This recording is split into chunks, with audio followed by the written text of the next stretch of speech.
Hey everyone, it's Jackson here, and today we're going to make sodium acetate.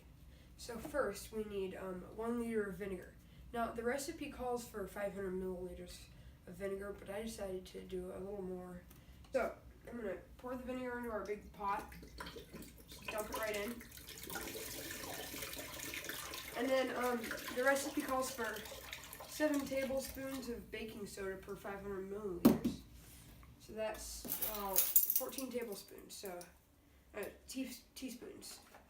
Alright, so I'm going to spoon that in very slowly because vinegar and baking soda obviously make a reaction. So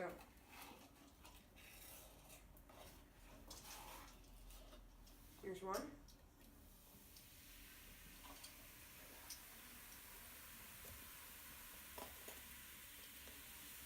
Two.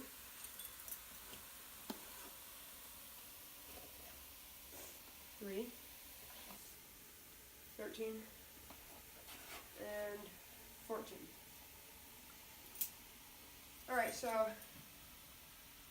now the recipe calls for me to stir it until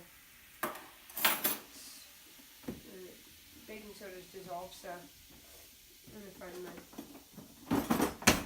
stick here. Alright, here we go. So I'm going to stir it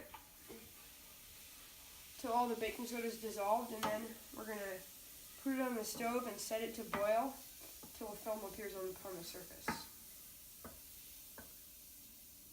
Alright, let's see. Nope, there's still some there, so we got to keep stirring. You can see how the reaction is still going as we kick up particles from the bottom of the pan.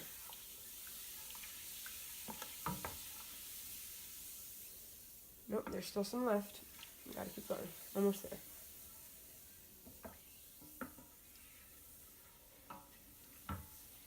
So, after we boil off most of the water, then what will remain is sodium acetate, and we're gonna take those crystals, grind them down, and then mix them with water to create a supersaturated solution.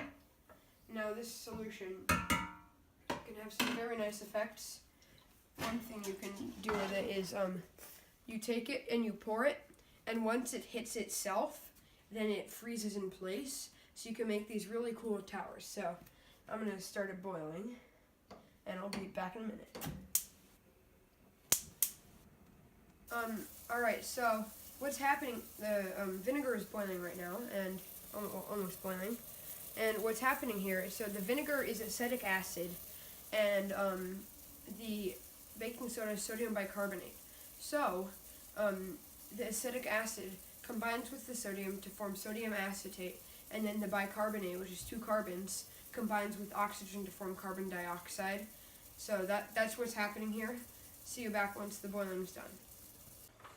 Alright, so right now the sodium acetate or vinegar solution is boiling along, and right here you can see that these white crystals are starting to form on the side of the pot, see? I don't know if you can see this, but there are little white crystals here. And that looks like it's the sodium acetate starting to form on the side of the pot. Now, once the sodium acetate starts to form on the surface of the vinegar solution, then we know that we're going to turn the heat off and then extract the crystals from the pot. Alright, hey everyone, I'm back. I don't know if you can see this, but there are little white crystals starting to form in there. Another funny thing is, it doesn't smell like vinegar, which is intriguing. It smells like pancakes, so if you know why this is happening, please put it in the comments. Alright, so a lot of our vinegar is gone now, and I don't know if you can see the 1 liter mark. It's right down there. So the pot is brown for a bit, and then hits the 1 liter mark, and then some white is there, and that white is our sodium acetate. A lot's starting to form. Also, if you see on the bottom, all that white is sodium acetate, so we're pretty close. We just gotta wait until it starts building on the surface. Then we know that enough of the vinegar is gone. Alright, so I don't know if you can see here, but there's some white solids starting to form on the surface, so I'm going to turn my stove off and see what happens. I haven't actually ever done this before, but something probably should happen. Alright, so Nothing super exciting is happening. I'm gonna go consult the wikiHow. Alright, so the wikiHow article I'm using says to stir it until the solid redissolves, so I'm gonna do that.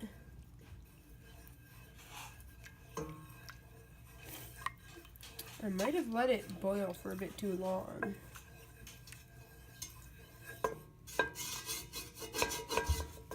So, some sodium acetate on the sides.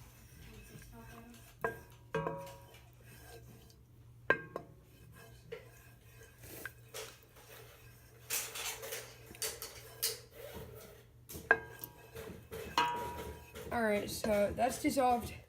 Now, the wikiHow said to wait for a bit until the sodium acetate precipitates out. I'm gonna go check what that means. Alright, so the wikiHow article said that we should let it sit for about half hour until sodium acetate crystals start to form. And then we're gonna take those acetate crystals out and see what happens. Alright, so I brought the pot outside to let it cool, and here's what happened. These sodium acetate crystals started crystallizing, and they're like not even just on the surface, they're like here. It's really weird to touch. And so yeah, I'll be back when all the acetate is crystallized. Alright, so as you can see, the sodium acetate is done. So I'm gonna see if I can get it out. So I'm gonna whack it with my spoon. See what happens here. Okay, so it made these little crystals apparently. Let's see, oh, it's still sort of slushy. Alright, so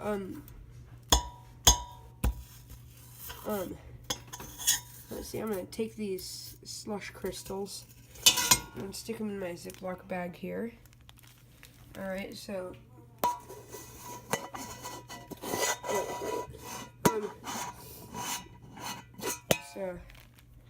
do that. Alright, so I just finished bagging the sodium acetate slushy solution. So I'm going to stick it in my freezer because it doesn't seem fully crystallized. So I'm just going to stick it in the freezer, see what happens. So let's open the freezer, pop it in, stick it right in here with the ice, and then... Alright, so after freezing for about 20 minutes, I realized the ice is still slushy. It's not even that cold. So I think what the problem might be is that I didn't boil it for long enough. So I'm going to dump it back in the pot and then boil it a bit more. Alright, so it's cooking. The burner is on right now, so I'm just going to see if it... Looks like it's already melting down, so... Right over here. Over here too. It's like butter. Almost. Except you can't eat it. Alright, so we'll see how this goes. Looks like it's melting pretty quick, so looks like I didn't get all the water out of it yet, or enough water for that matter, to make it form crystals. Because these are sort of like crystals in slush. And another giveaway is that they have a really low melting point. So, yeah. Should be starting to boil pretty soon. Alright, so here we got crystals starting to form. Looks like enough of the water has boiled away that it's actually created a crystalline structure. Of course, not a ton, but because we'll need to let it cool. Funnily enough, it also smells like pizza. Alright, so I got the sodium acetate crystals and impurities out of the pan. Now I'm going to grind them up. See what happens. Looks like it's making a powder. See? So, keep grinding here.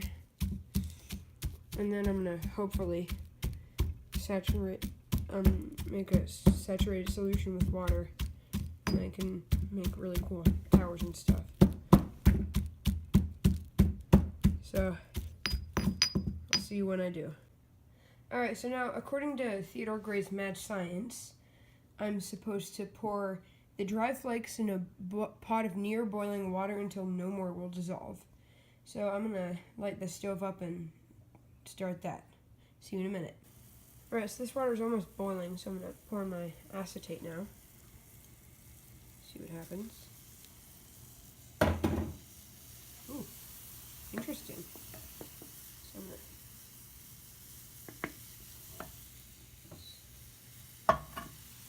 alright, so it like foams up or something.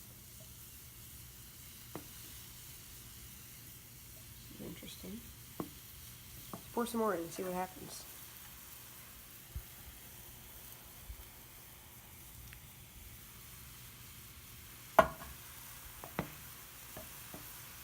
Whoa. Whoa.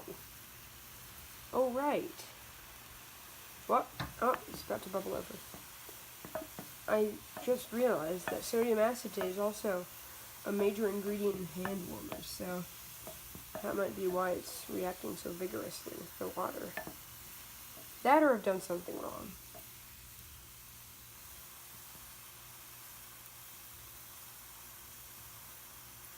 It's interesting. It's boiling the water on its own.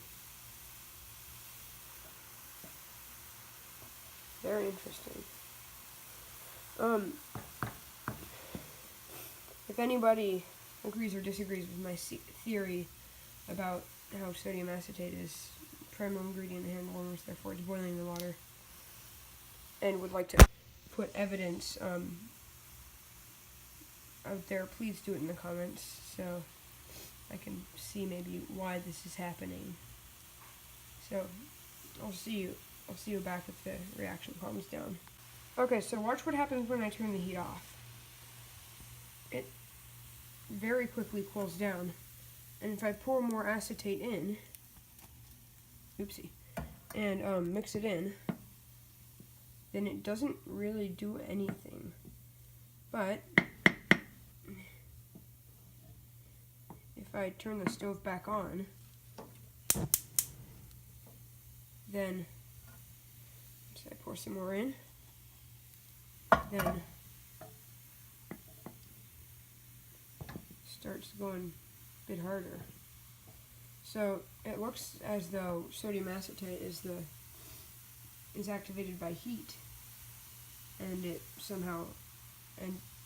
releases more heat. Then it's pretty interesting how this works. I have no idea how it works, but if any of you know how it works, then please put it in the comments. Alright, so I'm gonna see what happens if I pour the sodium acetate onto a bake pan. Should give me something interesting, hopefully.